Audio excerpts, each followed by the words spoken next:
ça donne un gros boulot aux parents, hein, vous savez bien. Les enfants qui n'ont pas voulu marcher de cette façon, ça crée beaucoup de problèmes. Ils tombent dans la drogue, dans la boisson. Et vous savez, devant les écoles, on vend n'importe quoi.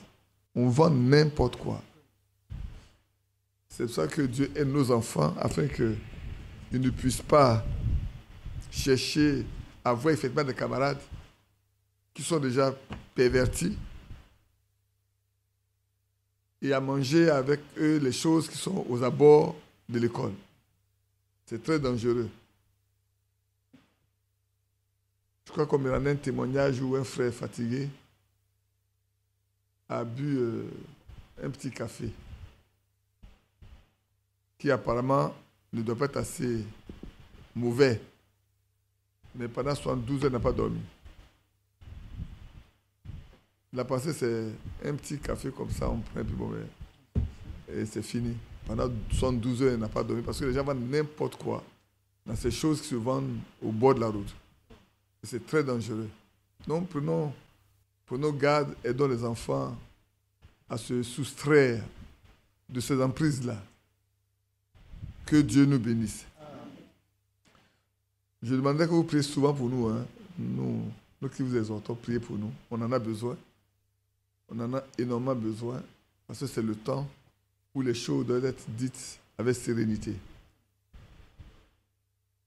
avec assurance et rester à l'intérieur de ces paroles révélées qui nous ont été données.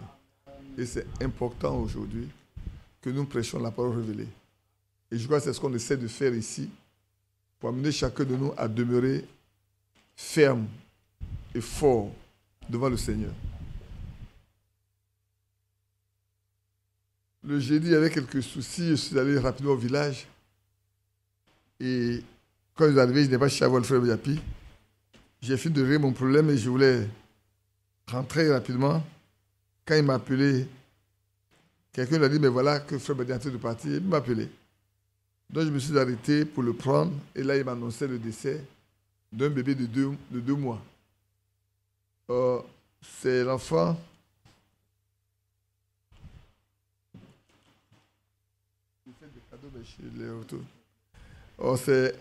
c'est l'enfant d'un jeune frère dans la foi d'Ojim Boukenabé qui a pris son baptême et son grand frère lui a dit « Considère que dès maintenant, tu n'as plus de frères ici. Comme tu as décidé d'être chrétien, tu as pris ton baptême, sache que tu n'as plus de frères ici. » Au moment où cette parole forte lui est donnée, c'est à ce moment qu'il perd son bébé de 2 mois. Oh, il y a quelque temps, il avait laissé le premier au Burkina, il est aussi décédé. Alors, il vient de perdre celui-là, alors il était complètement hors de lui-même. Quand on parlait, on le saluait, tout ça là, sa tête était basse, les larmes partout, les mauves partout, il ne faisait pas attention. Et puis après, il est venu et dit, mais pourquoi est-ce que le Seigneur a laissé partir cet enfant? Il n'a pas encore vécu. Lui, au moins, il a vu quelques années. Le Seigneur aurait accepté plutôt de le prendre lui. Ça aurait été meilleur que l'enfant qu'il prend.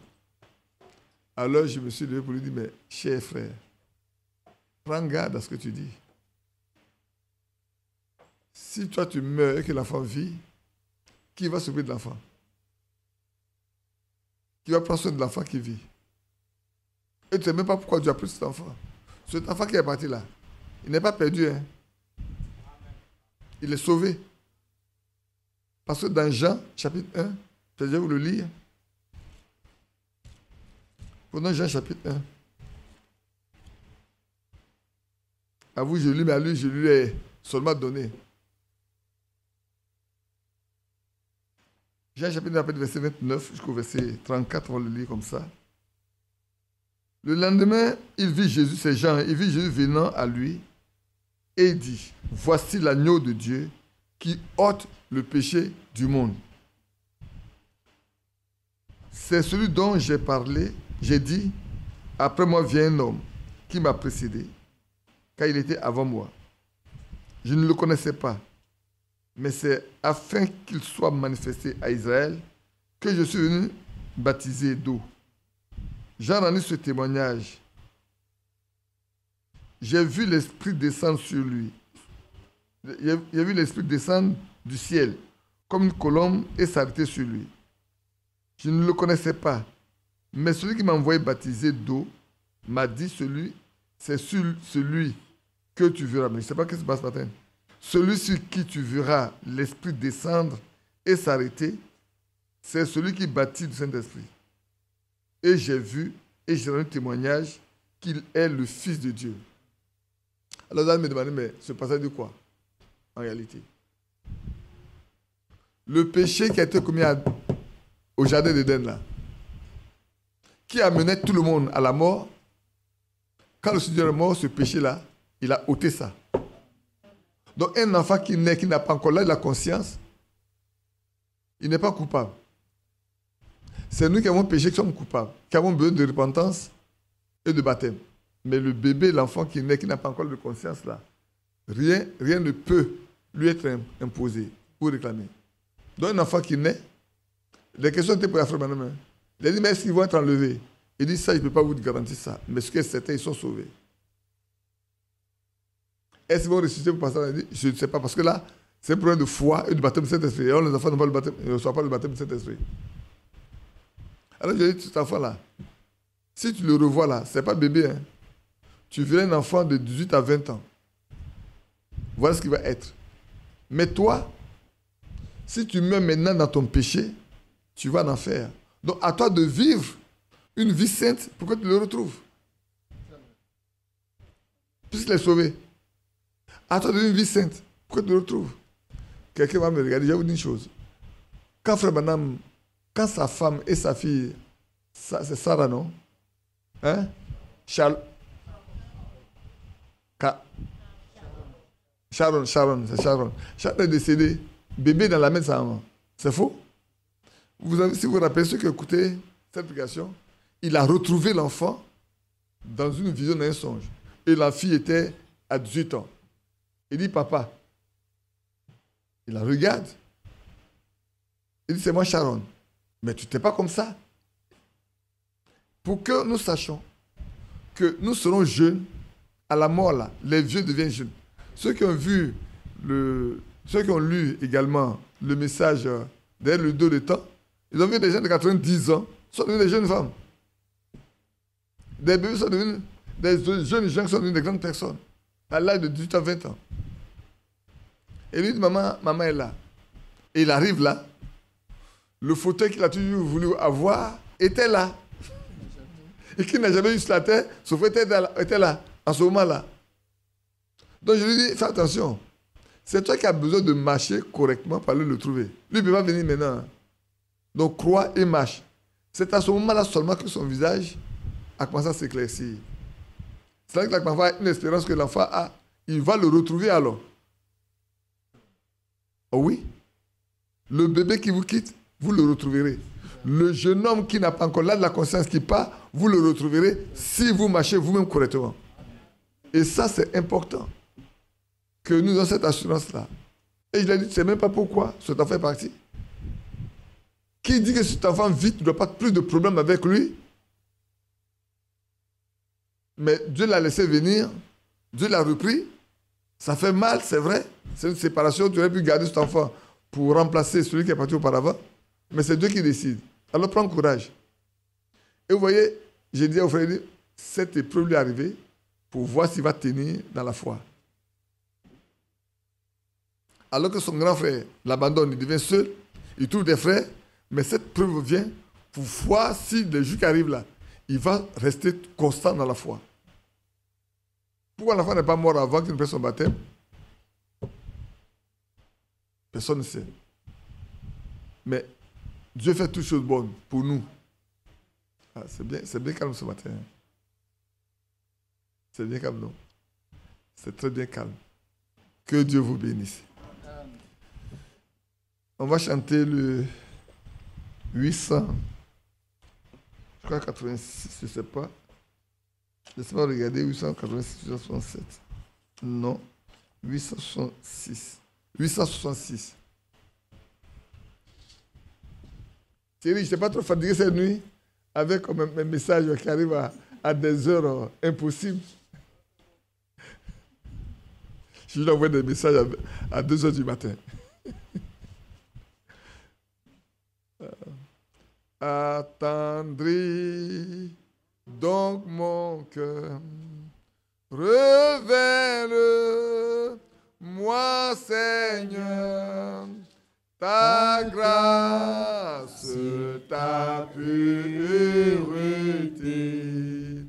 que je puisse plier devant ta volonté, glorifier ton doux nom, Jésus.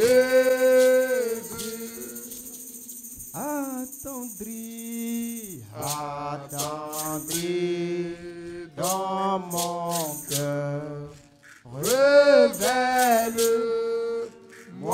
Seigneur, ta grâce, ta pureté,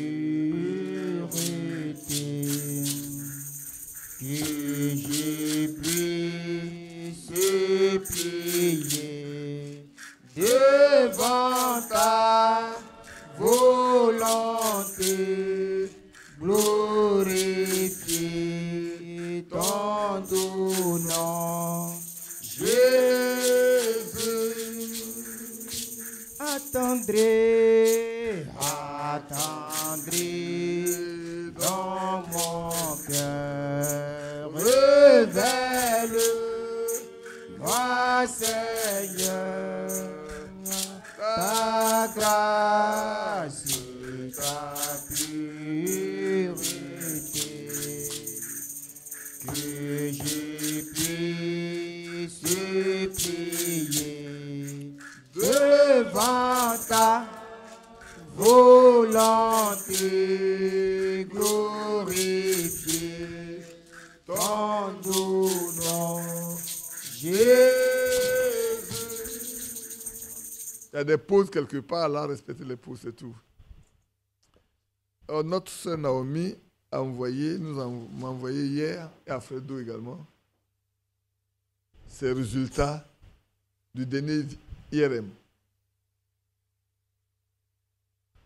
Je parle parce que je peux le dire. Votre sœur, ma femme venait d'arriver. Cette nuit-là, c'était une baignade de sang. Ça, je peux le dire aujourd'hui. Elle baignait dans le sang. Quand le cancer l'avait éteint de la rongée, on se demandait si elle vivait jusqu'au matin. Tellement c'était grave. Mais on a compté sur le Seigneur. Je ai fait une imposition des mains, on a prié.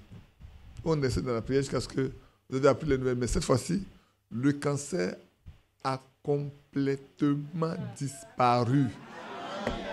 Complètement disparu. Le cancer est parti définitivement.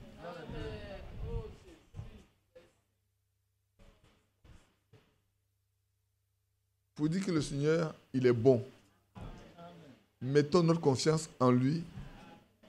Pour ceux qui ont vécu dans la maison en ce temps-là, c'est difficile. Hein? C'était difficile. Il y avait beaucoup de choses même à mettre en ordre aussi. Je pense que la maladie l'a aidé à mettre beaucoup de choses en ordre. Le cœur étant trop chargé, je le dis souvent, quand le cœur est trop chargé, beaucoup de choses peuvent s'imbriquer et créer beaucoup d'ennuis. Ayons des cœurs vides, mais pleins du Saint-Esprit et de la parole de Dieu. Évitons les rancœurs, les animosités.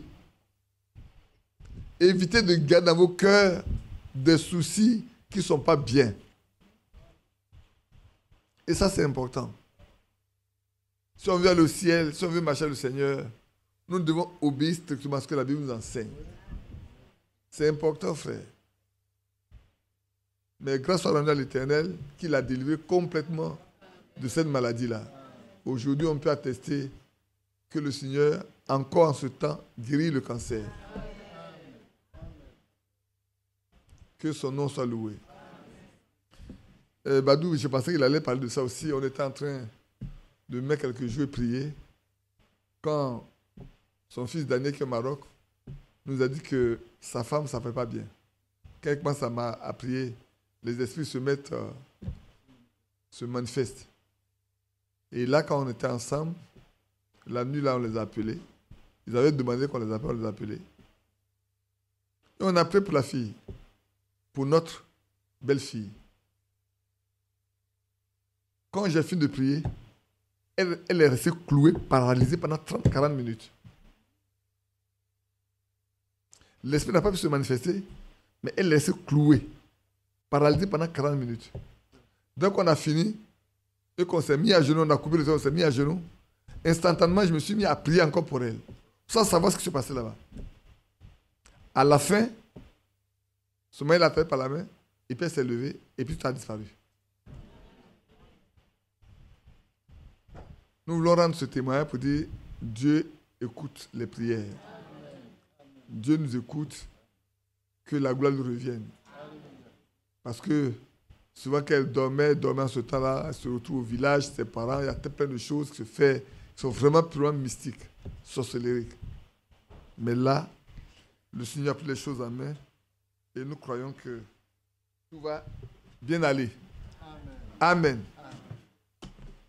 Amen. Thierry, bon, il y a des frères qui demandent à lire complètement les messages de Frère Branham dont on parle ou de Frère Franck dont on parle. Maintenant, ce que tu vas faire certainement, ça va être trop lourd pour le site. Il va falloir que tu mettes peut-être la totalité de la prédication. Pour que ceux qui veulent lire la totalité, non pas des portions qu'on cite, qu'ils puissent les lire. Voilà. Donc, quand on dira une brochure, par exemple, tu remets totalement la brochure. Il y a des serviteurs de Dieu qui veulent lire, regarder. Et c'est vrai. Bon, et là, on met juste la portion et il y en a qui veulent lire la totalité. Voilà. Voilà. Que Dieu te bénisse. Je fatigue demain votre frère là. Quand il faut envoyer des messages à 1h du matin, qui répond, j'ai dit, l'enfant, il ne dort pas.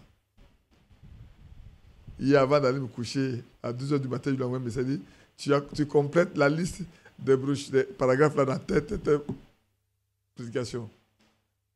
Que Dieu prie pour nous. Hein. On a vraiment besoin que vous priez pour nous. Parce que c'est le temps. Le temps qui est... Le temps s'avance simplement. Et Badou m'a envoyé encore ce problème de retransmission. Il était tellement fâché. Quand il m'a envoyé le texte, il m'a dit, mais tu fâches pourquoi? Mais pourquoi te fâcher? Il faut laisser les gens rester dans ce qu'ils font. Et nous, faisons ce que nous devons faire. C'est Dieu qui... C'est lui qui peut... comment je peux appeler ça? Éclairer quelqu'un, le convaincre pour qu'il abandonne ce qu'il fait de mal. Aussi longtemps que le Seigneur ne rentre pas en ligne de compte, c'est vraiment de la peine. Et quand tu regardes, ça paraît tellement simple quand les gens ne comprennent pas. Mais c'est la même chose quand les gens ne comprennent pas la Bible. Hein. C'est la même chose quand les gens ne comprennent pas le message. Et c'est vrai. Quand vous voyez les gens, prenons déjà avec Moïse, par exemple, ils ont vu faire tellement de miracles en Égypte que même des gens qui ne sont pas partis d'Israël sont mis avec eux, ils sont partis. La Bible dit les ramassis. Un bon nombre de ramassis sont mis avec eux, ils sont partis. Mais souvent, c'est eux-là qui vont créer des problèmes en route. Hein. Malgré tous les miracles, à peine ils sont déjà devant la mer Rouge que les palabres commencent déjà. Pourtant, tous les miracles que Dieu a faits en Égypte, tu devais les convaincre. Mais déjà, quand on vit la cavalerie de Pharaon, la poussière se lève là, ils viennent. Ils disent, mais Moïse, tu viens nous envoyer tuer. On est devant la mer Rouge. Regarde bien. Il y a un chemin par lequel on passe par là. Quand Jacob venait à ses enfants, il y avait un chemin, il y avait une voie. Donc le chemin existait. Il aurait pu prendre ça, et puis en 3-4 jours, il serait déjà dans la terre promise. Mais Dieu n'a pas fait ça. Dieu avait un objectif à atteindre. Et quand il y a un objectif à atteindre, vous ne pouvez rien faire contre ça. C'est ce qu'il a décidé de faire qui s'accomplit. Donc il les a fait passer juste devant la mer Rouge, où il n'y a pas de secours pour eux. Humainement parlant, je vais dire. Et là devant, il pouvait crier, alors il dit à Moïse, pourquoi tu cries? Pourquoi tu sais là? Mais parle! Tu as le pouvoir. Tu as ma caution, vas-y. C'est moi qui t'ai choisi. Va. Maintenant, tiens-toi devant, lève ta canne. Lève ta verge. Et parle. Et alors la colonne de feu quitte devant pour passer derrière. Il se met entre les deux groupes. Les autres ne peuvent pas avancer. Ils ne peuvent rien faire. Parce que Dieu a mis un obstacle. Vous voyez? Frère, que Dieu nous aide. Quand ils ont traversé les Corées, les Data, Abiram, plus de 250 personnes sont mis encore sur le chemin de Moïse. Au point là, il a dit, si vous mourrez du monde naturel, c'est que Dieu ne m'a pas appelé.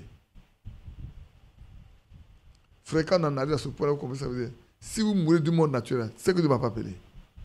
C'est un vrai défi. Et Dieu est obligé de faire ce que son serviteur demande. Parce qu'il est sur le chemin de devoir. À l'instant même quand il a fini de parler là, la terre a ouvert sa bouche. Dieu a donné une bouche à la terre. Elle est ouverte. Corée, Data, Abiram, sa famille. Frère, écoutez bien. Ce n'est pas Corée ceux qui est mort. Ce n'est pas Data ceux qui est mort. Ce n'est pas Abiram ceux qui est mort.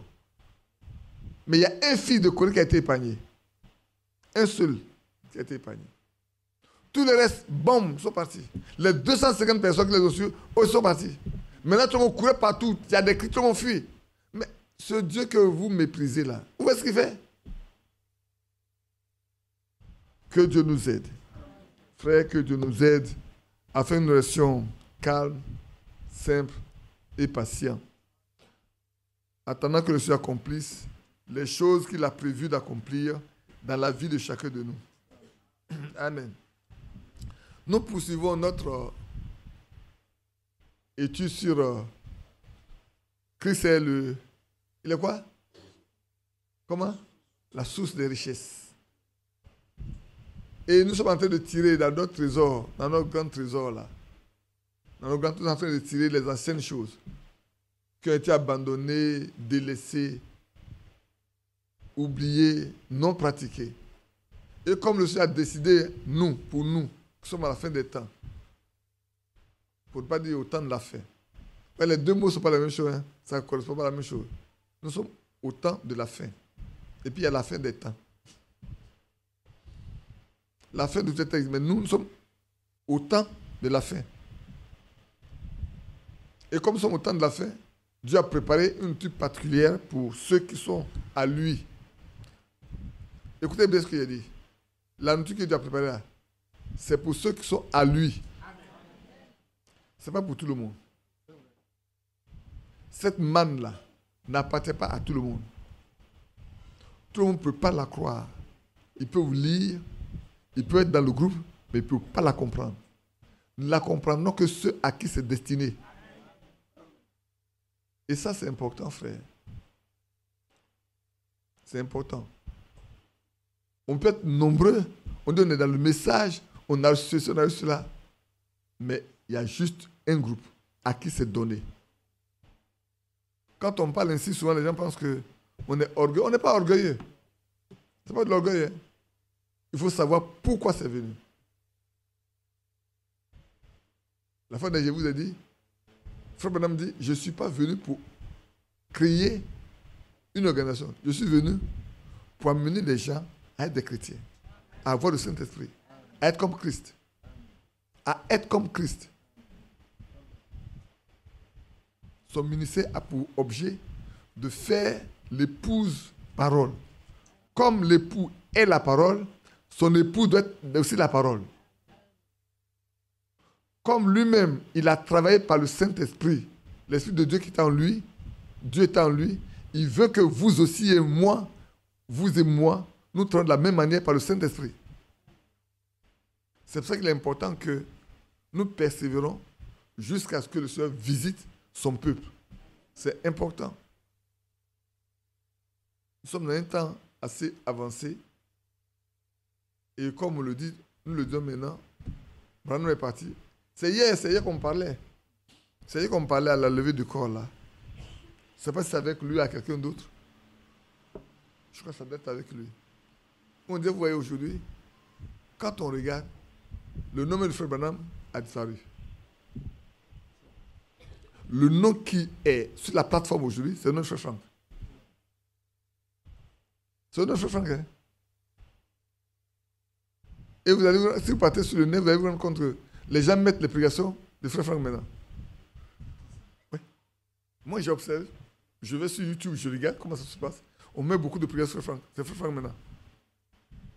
C'est vrai que les autres aussi mettent beaucoup de prières de Frère Branham, dans nos vies d'auparavant, mais maintenant on met beaucoup de Frère Franck.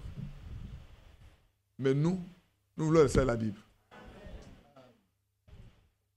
Parce qu'il faut tout ramener aux Écritures. Frère, il faut tout ramener aux Écritures. Hein. On lit. Si on a lu quelque chose qu'on ne voit pas, qu'on ne comprend pas sur les Écritures, on laisse ça tomber. Moi, ce que je lis, que je ne comprends pas là, je n'en parle pas.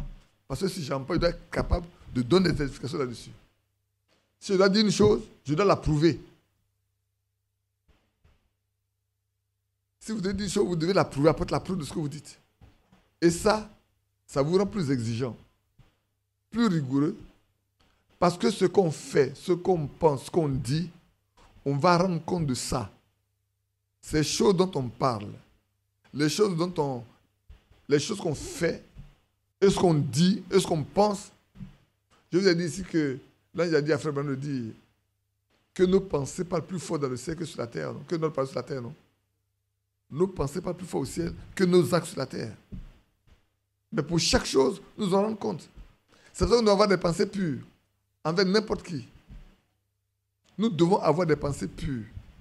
Même si apprenez quelqu'un vous insulte, c'est l'occasion que Dieu vous donne de prier pour lui. Je ne sais pas si vous avez compris. Quelqu'un parle mal de vous, ce n'est pas sa faute à lui. Hein.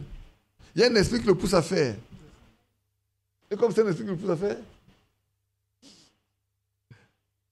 alors, le vent rentre dedans. Ça vous dérange un peu, c'est vrai. C'est un esprit qui le pousse à faire. Et cet esprit-là n'est pas bon. Parce que la Bible dit de ne pas médire. C'est pas vrai? On ne doit pas médire, on ne doit pas calomnier. En français, on dit qu'il ne faut pas critiquer. Il faut dire toujours du bien de ceux qui ont fait de toi. Moi, je disais aux gens, vous savez, frères, sœurs, si vous parlez mal de moi, ou bien si vous relevez mes points qui sont mauvais, moi, ça me réjouit, ça me permet de dire, Seigneur, aide-moi. Mais Dieu connaît mieux que vous ce que je suis. Celui à qui je vais rendre compte là, il me connaît mieux que vous. Donc, prions les uns pour les autres, afin que le Seigneur nous aide à aller de l'avant. Dimanche passé, je crois qu'on a parlé de combien de choses. On a parlé de la divinité, c'est ça, non? Du baptême d'eau, du baptême du Saint-Esprit, du souper. Et on rentrait dans la conduite des églises locales. C'est ça. Et je pense que ceux qui ont souhaité qu'on reporte ça ce matin, je leur donne raison. La raison, c'est parce que j'ai dû aller fouiner, chercher et ramener beaucoup de choses pour nous aider vraiment à voir comment est-ce que l'Église du Nouveau Testament a fonctionné. Frère Branham disait simplement dans une des prédications, je suis rangé du côté de Christ. Et dès qu'il a pris son temps, c'est la seule prédication que je trouve dans laquelle plutôt il a pris le temps pour étudier le fonctionnement des églises locales. Et il a décrit d'une certaine manière, et puis après, il a dit un certain nombre de choses. On va dire juste un passage dedans, pour que vous voyez comment c'est. Et cela concorde bien. C'est pour ça que quand je regarde, je dis, Frère Franck a écrit, il a lu beaucoup. C'est vrai que je disais 300 messages qu'il a traduits, mais en réalité, c'est 200. C'est 200. Mais quand vous regardez, les 200, quand vous regardez ce qu'il écrit, il y a des choses qu'il tire. Il tire ici, il tire dans des messages, mais qui n'ont pas été traduits pour nous, même souvent qui ne sont pas dans la liste des 200 qu'on a. Il a beaucoup écouté ce message, il a beaucoup lu ce message, et c'est pour ça qu'il dit c'est la nourriture. Et c'est important que nous le sachions, frères et sœurs. C'est vraiment la nourriture. Alors, ce matin, on va lire dans 1 Corinthiens 12, 28. Et c'est par là qu'on va commencer. Dimanche passé, par exemple, avant qu'on ne lise dimanche passé, la vraie Église en tant que corps de Christ, je reviens là-dessus pour...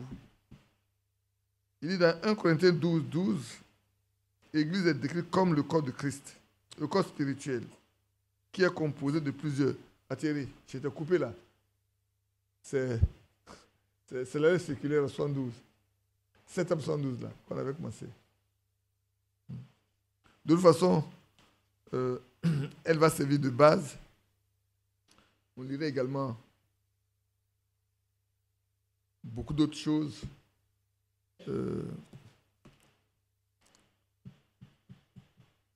Quelqu'un s'est dit, mais il ne peut pas prêcher sans lire les brochures, les lettres circulaires. Je peux bien le faire. Mais quand ça arrive à des points de doctrine, à des points d'enseignement, je préfère ramener les gens, non pas. Je préfère lire et étudier avec. Cette lettre circulaire qu'on lit là, je crois que la première fois où j'en ai parlé, où je l'ai lu à l'église, c'est dans les années 95. Ce qui fait que quand les frères ont vu, ils ont lu, au lieu que ça nous aide à mieux conduire l'église, ça nous a rendu plutôt orgueilleux. Quand je regarde Suzanne et Achille, comment est-ce que certains anciens se sont comportés au-delà de leur mariage, c'est tout le droit qui se donnait. C'est vrai. Et il y en a qui, désormais, quand tu parles, ils ne t'écoutent pas. Moi, je me souviens de ce que quelqu'un a dit à Adjumani, quand elle avait fini son diplôme, sa maîtrise en sociologie. Il a dit, au lieu d'aller faire des bonnes études, c'est pour nous mettre à la chaîne d'église. Pour venir demander un peu d'argent. Hein? Ah, ce que vous avez fait là. Voilà Adjumani qui est devenu financier. Adjumani est devenu DAF, directeur financier du ministère. Il a laissé la sociologie et il est devenu financier. Alors, si vous restez dans l'église, qu'est-ce que tu peux dire à ce jeune homme-là maintenant aujourd'hui? Hier, tu as dit qu'il va venir te surcharger parce que tu es ancien, il va venir te surcharger parce que tu gères l'argent de l'église. Aujourd'hui, qu'est-ce que tu vas dire devant lui? Non, on ne peut pas, frère, ce n'est pas le diplôme qui détermine l'avenir de quelqu'un. Je vais vous donner un autre exemple. Il y a un monsieur que j'ai rencontré personnellement à Abidjan ici, qui a fait, c'est un Sénégalais, il a fait la langue, il a fait l'allemand. Et il est parti en Allemagne pour faire son DSS en allemand. On pense que normalement, c'est quelqu'un qui doit décider d'être un enseignant. C'est ça, non? Il doit venir pour enseigner l'allemand. Quand je le rencontrais, il était conseil, pour ne pas dire un expert de la Banque mondiale en finance. Quand je le rencontrais, vous arrivez à Dakar, l'hôtel Novotel, tout le dernier palier, c'était et sa maison et son bureau. Il n'a pas connu de maison. Tout l'hôtel, le haut, le dernier palier là, c'est son bureau et sa maison. Mais il avait pas ça comme avec la langue allemande. Quand il est parti aux États-Unis, il a tout laissé, il est parti faire un billet en finance. Quand il a fini, il a commencé à postuler. Il est entré à la Banque mondiale. Il est devenu un conseiller, un expert de la Banque mondiale en finance. Pourtant, il a commencé avec la langue allemande. Donc, le diplôme de base, si on est courageux, ne détermine pas ce qu'on va être demain. C'est Dieu qui décide. Donc, les jeunes gens, le matin d'après pour vous, n'ayez pas peur d'avoir fait une langue. C'est vrai que notre système francophone limite, mais rien. Je parlais de Carlos. Carlos, là, je ne sais pas si tu as fait un bac 2 ou un bac A quelque part ici. Je ne sais pas. Mais quand il est parti aux États-Unis, D'abord, il a fait un diplôme en ressources humaines. Il a fait son bachelor en ressources humaines. Et puis après, il a dit, écoute, il faut changer. Il a été fait la stratégie, un diplôme en stratégie, un master en stratégie. Et puis il a dit, mais si tu as fait le diplôme en stratégie, quand tu as dit comment tu as fait, tu ne connais pas les finances. Il a fait un diplôme, un master en choses, en finance. Aujourd'hui, il est à l'ambassade des États-Unis. Au département des finances. Donc, le diplôme de base, là, c'est pas ça. Comprenez bien ça. Le diplôme de base, ne vous focalisez pas. Donc, le jour où j'ai parlé de ce sujet-là, ça a donné certaines personnes sur les égaux, méprisant les frères, on ne peut plus leur parler. Ça devait être très difficile. Tu n'es pas encore arrivé? Comment? Non, prends la partie, la vraie église en tant que... On avait lu dimanche passé, mais je veux relever quelque chose dedans.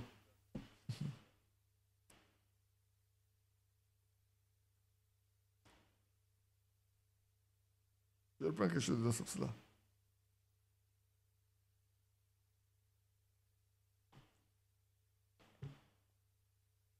C'est bon maintenant? D'accord. Laisse-moi trouver quelque chose à chercher.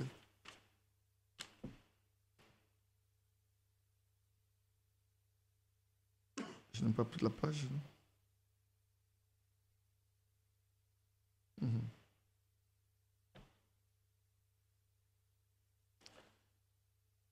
Donc, on vient à dire, voilà ce que Frère Franck a écrit. Frère Franck nous a laissé de grands trésors et qui permettent d'aller simplement. Il dit dans 1 Corinthiens 12, l'Église est décrite comme le corps spirituel qui est composé de plusieurs membres. Les membres du corps sont différents. Cependant, ils s'appartiennent l'un à l'autre, dépendant les uns des autres, et sont unis par la peau qui les recouvre. On en avait parlé dimanche passé, non? D'accord. Le corps entier de Christ est parcouru par la vie de Christ et il est revêtu de sa force. Au verset 13, il est dit que nous avons tous été baptisés d'un seul esprit et tous abreuvés d'un seul esprit. C'est là le témoignage des Saintes Écritures. Chaque véritable croyant, je reste là-dessus, frère, chaque véritable croyant est baptisé par le Saint-Esprit. Vous vous rendez compte que depuis les 4 ans que nous sommes là, on n'a pas manqué de mettre l'accent sur le baptême du Saint-Esprit. Pourquoi? Frère, pourquoi? Parce que nous aspirons tous à participer à l'enlèvement. Et nous savons que la condition, je ne dis même pas la condition primordiale qu'il faut remplir, c'est celle de recevoir la puissance de Dieu. Non pas dans notre deuxième sphère, mais de sorte que nous soyons une habitation en esprit. Chacun doit être une habitation en esprit de Dieu. Et c'est clair que cela soit un besoin tellement fort, une aspiration tellement forte que le Seigneur se sente obligé de nous visiter. Si ça n'est pas un grand besoin pour nous, il ne le fera pas. Parce qu'il dit ceux qui le lui demandent jour et nuit. Quand quelqu'un se met à demander quelque chose jour et nuit à Dieu, ça que ça a de l'importance pour lui, c'est primordial pour lui.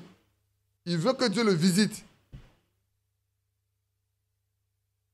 Mais quand ce n'est pas le cas, ça pose problème. Donc on n'est pas intéressé.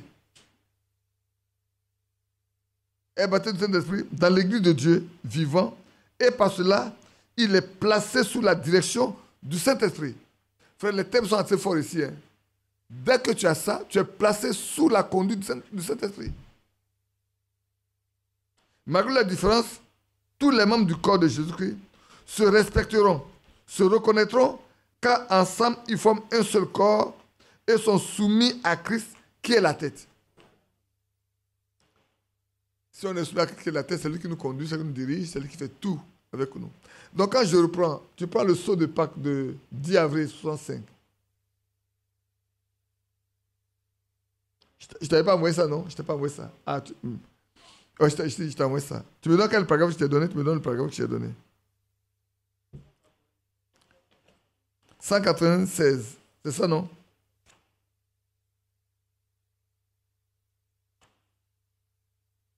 Je vais vous lire ça pour que vous voyez comment les deux vont ensemble. Le paragraphe 196. Ah non, non, c'est pas celui-là. Non, c'est pas bien. Tu vois, ça, on va le garder. On va le garder après. Oui, prends le paragraphe 35. 35. Le paragraphe 35. C'est tout à l'heure ce matin que ça m'est venu alors que j'ai le temps de lire. Le paragraphe 35. C'est bon. Tout le monde voit, non? Moi, je ne fais que lire. Hein. Je me pose des questions sur ce qui se passe aujourd'hui. Est-ce que nous amenons vraiment les gens à Dieu ou est-ce que nous les amenons seulement à l'Assemblée? Il nous faut les amener à Christ. En qui se trouve la puissance de résurrection. Alléluia. On doit amener chaque frère et chaque soeur à Christ. C'est en lui que se trouve la puissance de la résurrection. Bien sûr, c'est bien d'aller à l'assemblée. Si nous n'allons que jusque-là, ça ne suffit pas. Frères et sœurs, notre assemblée a deux groupes. Il y a ceux qui font partie de l'assemblée entière et il y en a qui font partie de l'assemblée à moitié. Qui comprend ce que j'ai dit? Parce qu'il y en a qui ne se sentent pas concernés parce qu'on dit faire le soir.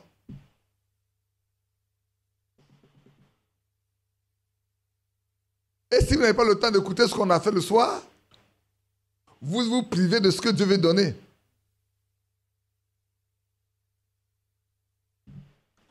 Quel rendez-vous qui est le plus grand dimanche à prendre? Avec qui on doit avoir le plus grand rendez-vous? Je crois que c'est avec Dieu qu'on doit avoir le plus grand rendez-vous. Je ne dis pas qu'on peut avoir des empêchements. Mais quand tous les dimanches on est empêché, je dis c'est qu'il y a des choses qui me manquent. Et c'est vrai. Or, si vous venez seulement ici comme vous venez en assemblée seulement, ça ne suffit pas. Frère, celui qui est un croyant, il a hâte de voir les portes de l'église s'ouvrir pour lui. Le vrai croyant là, il a hâte de rentrer dans la présence de Dieu. Une heure dans ses pavis vaut mieux que 1000 ans ailleurs. Souvent aussi les Écritures, mais on ne les comprend pas, on ne les respecte pas. 1000 ans ailleurs là, ça vaut rien. Une heure dans les pavis de Dieu vaut que tu as passé 1000 ans ailleurs. Alors comment peut-on fuir la présence de Dieu? Donc Dieu est là le matin, mais l'après-midi il n'est pas là. Alors apportez-nous la preuve que nous qui sommes là l'après-midi là, Dieu n'est pas là. Pourquoi nous on arrête? Si je me trompe, dites-le moi. Hein. Je vous disais la fois dernière que quelqu'un a posé une question, mais comment tu fais pour que ton assemblée là, les gens ont du mal à se séparer après le culte? Il dit, mais ce n'est pas moi. C'est ce qui est dans leur cœur. Ils s'aiment tellement. Ils veulent toujours être ensemble. Au point où quand le culte finit, même quand on leur dit d'aller à la maison pour revenir, frère, quand vous savez que nous on fait 2 réunions, frère, mon homme en faisait également. Hein. Il fait dimanche matin, il fait dimanche après-midi, il fait même mercredi nuit, il fait vendredi nuit. Et il y a des gens qui parcourent 600 km, 1000 km pour venir s'asseoir pour écouter 1 ou 2 heures de prédication. On est parti.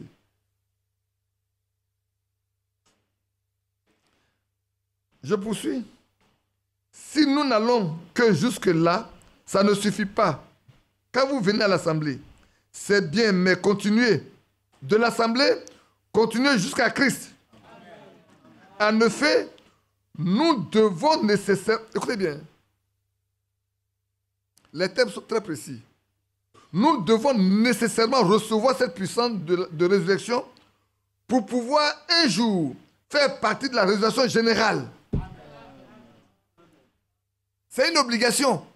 C'est une nécessité absolue.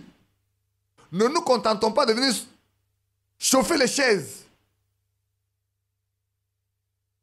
Nous venons aux assemblées, c'est bon. Mais ça ne suffit pas. Ça ne vous amènera nulle part. La seule chose qu'on peut faire pour vous, c'est une tombe ce jour-là, et puis on a fini de parler aux gens, on vous enterre, c'est fini. Voilà ce que fait l'assemblée. Si vous assistez à l'assemblée là, on dit un frère est mort, une soeur est morte, on va l'accompagner à la tombe, c'est tout.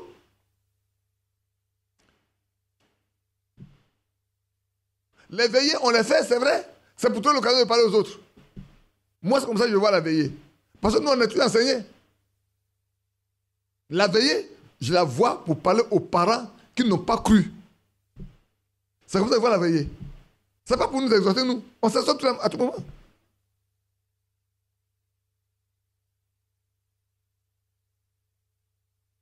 Les assemblées, frères, c'est pour vous accompagner votre corps qui est mort là, à la tombe.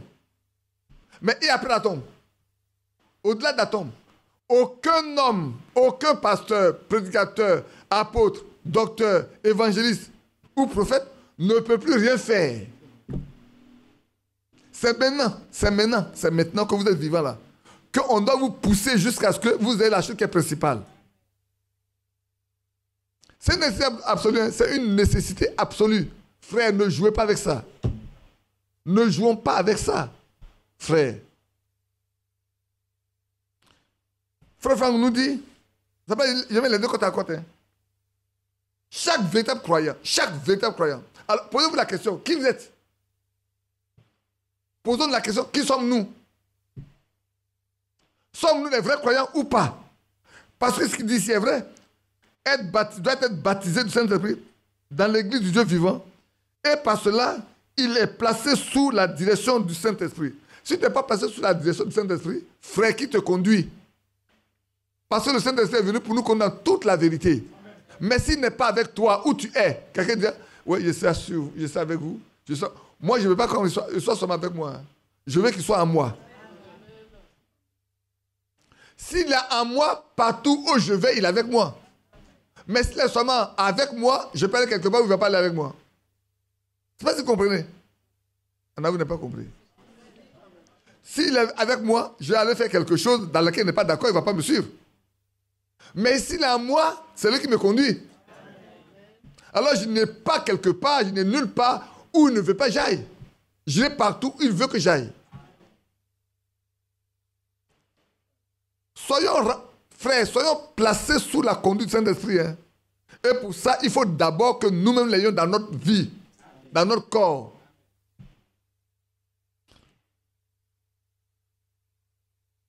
Maintenant, je continue avec le sceau de Pâques.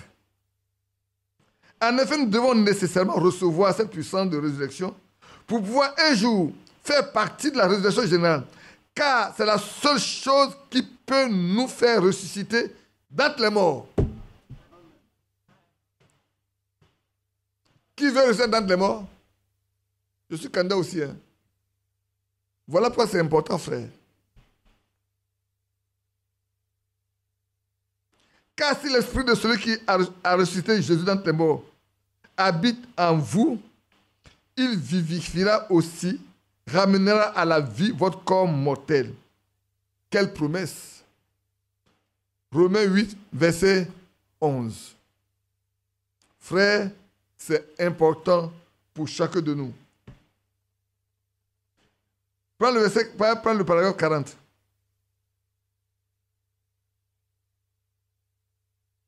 Et puis, on va continuer à parler maintenant de ce qui concerne l'établissement de l'Église. Tu as eu? Tu es là? Ok. Or, nous voyons que c'est le même esprit qui l'a ressuscité d'entre les morts qui habite en nous. Or, comment est-ce possible que le même esprit qui a ressuscité Jésus, qui a ressuscité Dieu, Jésus, d'entre les morts habite en nous? Bien, c'est l'esprit qui vivifie. Ce n'est pas la parole qui vivifie, c'est l'esprit qui vivifie la parole. C'est-à-dire qui donne vie à la parole, qui lui donne des ailes pour voler, qui lui donne l'accès. C'est l'esprit qui fait cela. Peut-être que vous n'avez pas perçu quelque chose dedans. Je vais vous le dire. Nous avons reçu la parole révélée. Mais si nous n'avons pas l'esprit qui anime cette vie, cette parole-là, elle est une parole morte. Si l'esprit n'est pas là pour rendre vivant cette parole, elle est morte. Il faut que l'esprit soit là pour rendre vivante la parole. On lit dans 1 Thessaloniciens, je crois, 5, il dit, la parole de Dieu agit en ceux qui croient. C'est pas vrai? Laisse-moi prendre ma Bible. Ça me vient, il faut que je lise avec vous. Je crois que c'est 1 Timothée 5. Si je ne me trompe pas. Non, ça, c'est 1 Thessaloniciens, pas Timothée.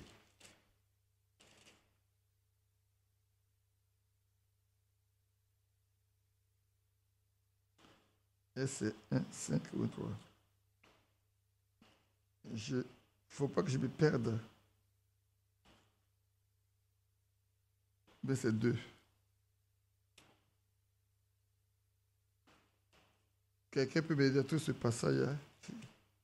Je l'ai lu et je l'ai lu. Où il est écrit, cette parole agit en ceux qui croient.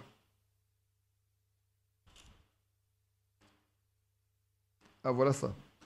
1 Thessaloniciens chapitre 2, le verset 13. 1 Thessaloniciens chapitre 2, le verset 13.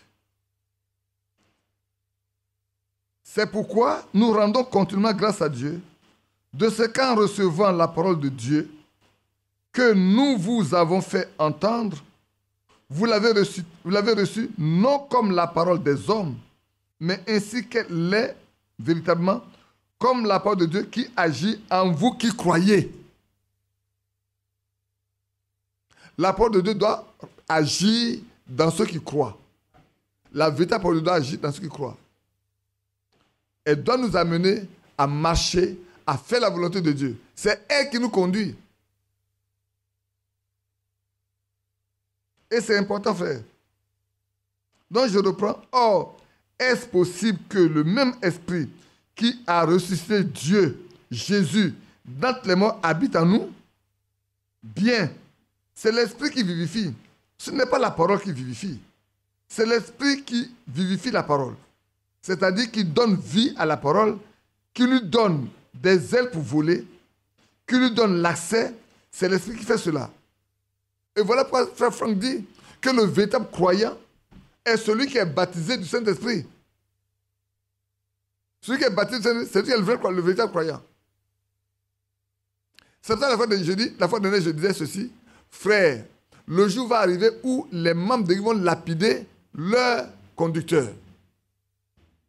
Quand la déception sera très grande, les gens vont être lapidés. Parce qu'on ne leur aurait pas dit la vérité. On ne leur aurait pas montré ce qu'ils doivent faire pour être à l'abri. Aussi longtemps que cela n'est pas fait, nous sommes coupables. Frère, c'est tellement important aujourd'hui de savoir ces choses et de marcher avec. C'est vrai. Ne nous contentons pas de nous asseoir.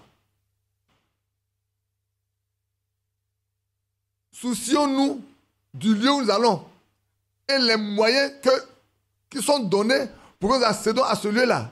Il y a un seul moyen qui est donné, frère. On peut parler de l'enlèvement, c'est beau. On peut parler du millénaire, c'est beau. Mais la première condition, frère, c'est le Saint-Esprit. Sans le Saint-Esprit, même l'église qu'on appelle l'église n'est pas l'église. On va lire une chose tout à l'heure, frère Franquin, vous allez voir. Il dit dans une église de vrais croyants, tous sont actifs. Il dit tous sont actifs. Dans l'église de Dieu vivant, tout le monde est actif. Il n'y a pas des gens qui sont oisifs. Tout le monde est actif. On va le lire. Maintenant, allons-y dans Dieu établi. Qu'est-ce que Dieu a établi? On continue la lettre séculaire là, s'il te plaît.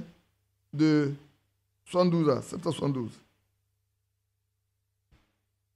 Ici, nous allons lire ce que Dieu a établi dans son église. avant d'en arriver aux anciens, comment l'église locale fonctionne-t-elle. On va rentrer avec Frère Franck dans les différents ministères. J'aimerais le lire simplement pour vous. Parce que si vous ne connaissez pas les ministères, vous ne pouvez pas discerner le ministère que quelqu'un manifeste. Il faut que vous le connaissiez. Ceux qui veulent également compléter leur connaissance, qui prennent avertissement plus jugement. Dedans, Frère Branham s'est donné la peine de définir chaque ministère. C'est pour ne pas vous surcharger que je n'ai pas pris ça pour venir vous lire. Notez-le, avertissement puis jugement. Frère Branham l'a bien défini là-dedans. Chaque ministère, depuis les apôtres jusqu'aux évangélistes, il a tout développé. Mais je vais me contenter de ce que Frère Franck a donné ici pour que vous puissiez faire le complément. Alors, dans 1 Corinthiens 12, 28, c'est déjà écrit, on peut continuer avec. Dieu a établi dans l'Église, premièrement, les apôtres. Secondement, les prophètes. Troisièmement, des docteurs. C'est important. Moi, quand j'arrive là, c'est important. Ce matin, j'ai passé mon temps à chercher le ministère de Barnabas. Je crois avoir lu, mais c'est ceux de Silas. Mais en regardant, on sait quel ministère ils ont. Parce que quand on lit Actes chapitre 13, allons le lire. Quand on lit Actes chapitre 13,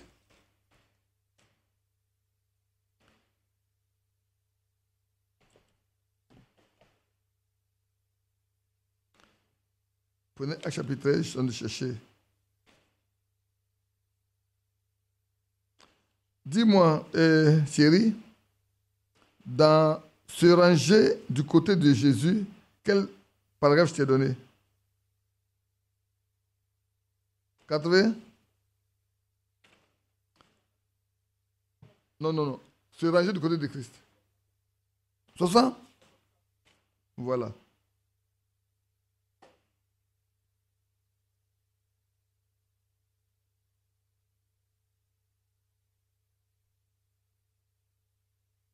Ici également. J'ai pris ça ici pour que vous voyez. Bon, on va dans Acte 13.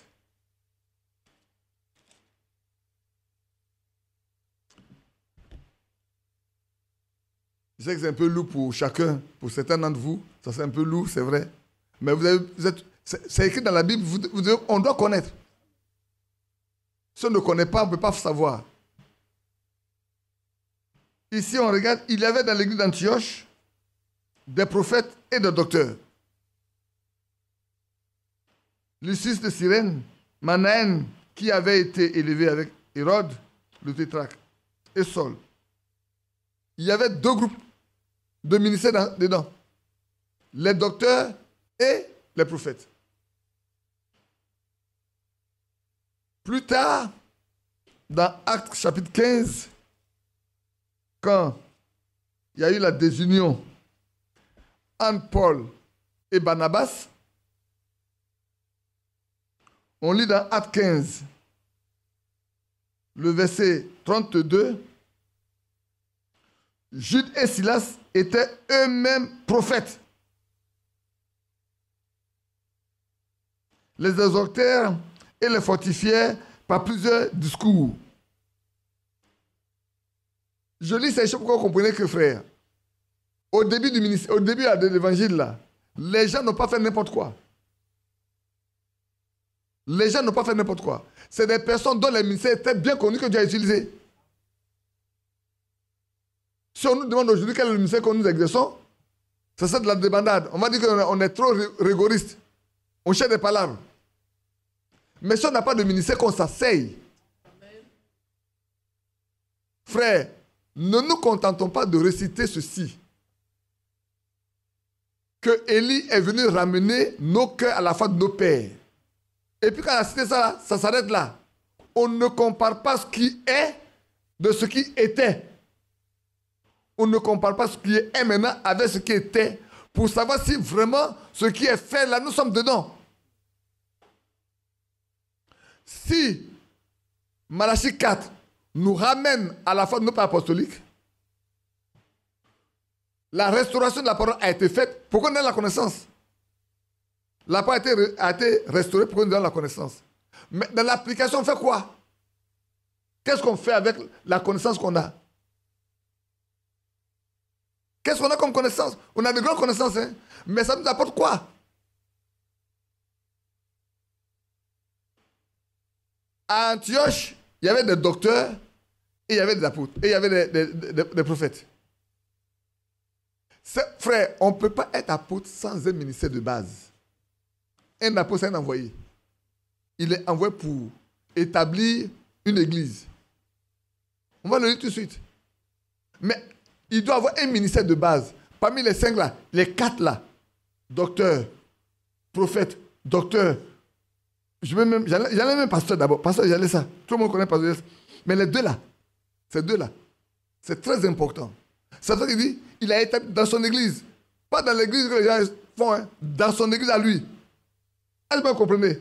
L'église que Jésus a fondée là, dans cette église-là, premièrement, il a mis les apôtres. Pourquoi? Il faut que les apôtres partent et qu'ils établissent les églises. Oui, il faut qu'ils partent et qu'ils établissent les églises. Mais pour aller, il faut qu'ils aient quelque chose avant. Soit qu'ils soient docteurs, soit qu'ils soient prophètes.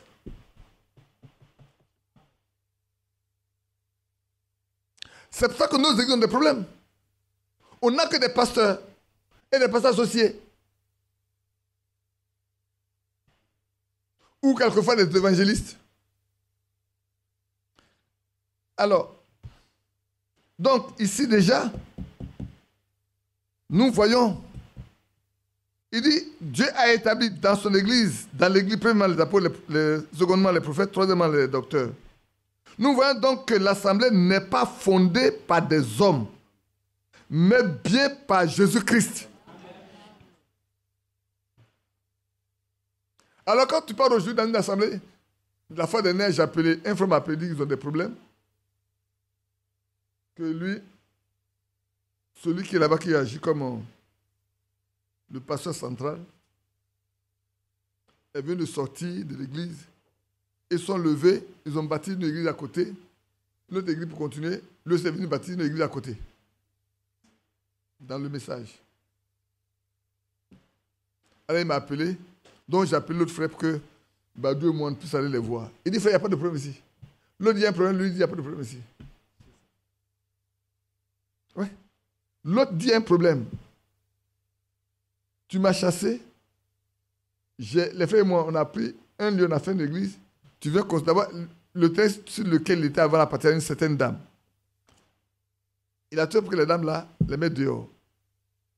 Ils ont un autre lieu, ils bâtissent l'église. Et le vient bâtir l'église dans le même coin. C'est un problème normalement. Mais lui, il n'y a pas de problème. Il dit, Badi, frère Badi, ici là c'est pour toi, tu peux venir nous rendre visite. Tu peux venir nous rendre visite, mais ici il n'y a pas de problème. L'autre dit, il y a un problème. Moi, ce n'est pas moi qui vais aller exacerber vos problèmes. Mais frère, ces choses arrivent parce qu'on n'est pas dans le corps de Christ. On n'a pas le Saint-Esprit. On n'a pas le Saint-Esprit. Hein? Tout ça arrive parce qu'on n'a pas le Saint-Esprit et on n'est pas dans le corps de Christ. Et chacun pense être dans son bon droit et il va de l'avant. En étant sûr qu'il va être enlevé. En étant sûr qu'il va être enlevé. Mais à la réalité, quand tu regardes, le Saint-Esprit n'est nulle part. L'Esprit de Dieu n'est nulle part. Nulle part. Nulle part. À la levée, Boka a dit qu'il faut que nous soyons réconciliés, que les têtes soient réconciliées. Quand on a dit la police, mais Seigneur, cette parole-là, elle soit dans nos cœurs. Et quand elle est sortie, quelqu'un dit, mais il faut que vous vous réconciliez. J'ai dit, il n'y a pas de réconciliation sans la vérité. Il n'y a pas de réconciliation sans vérité. Non, on ne va pas marcher sur la vérité pour faire une réconciliation. Je ne la ferai jamais. Il faut qu'on se parle. La Bible dit, parlez-vous. Parlez de la vérité. Parlez-vous. Entre vous, dites la vérité.